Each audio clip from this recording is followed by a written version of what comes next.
ask about. The reason why I ask you to talk about the society because we're living in a very complicated world where we don't anymore deal with co-humans, but we are also dealing with animals. And these animals, those terms that are used, biotic and abiotic terminologies, they contribute to becoming a very good person, the best version of ourselves. In absence of those materials, even they're not living things, in absence of those, I think we will be learning haphazardly.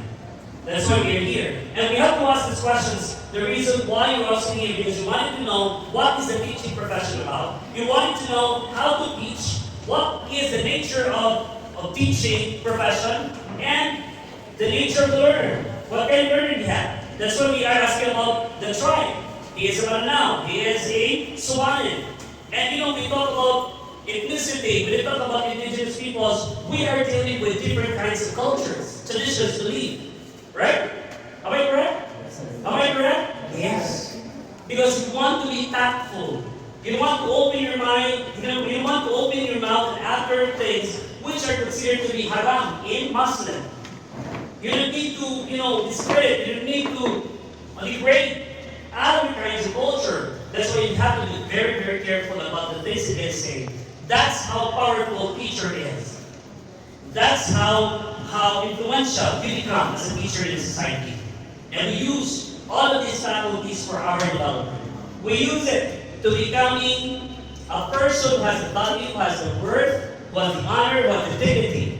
And becoming a teacher is not mediocrity. That's why I was asking mediocrity. Katuan lang. You have to be the best person because you'll be dealing with people, young minds, who will also become professionals someday, who will become also leaders someday, who will become for our nation builders. Then we have a great task to be done. That's the reason we teach. So we have to know all of these philosophies of learning because it is needed. And once you go through with the philosophies of learning, you will find out that these are the types of strategies, the types of schemes, approaches used by the teachers in the field right now to harness the skill of everyone.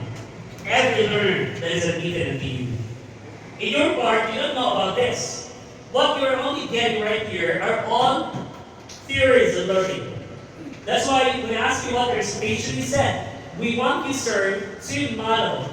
We want you, sir, to tell us how about teaching, to tell us how to teach. Because you said, you already worked for 20 years and you have already speared the minds or touched the minds of the kids and made them professionals, made them already successful and useful citizens of our country. Right? And that's the greatest compliment that we're getting. So we have to know all of these philosophies of learning because in this alone you would know how did those philosophers, those authorities, authors of the book that we use right now go about when you talk about teaching. Right? So we have to know about it.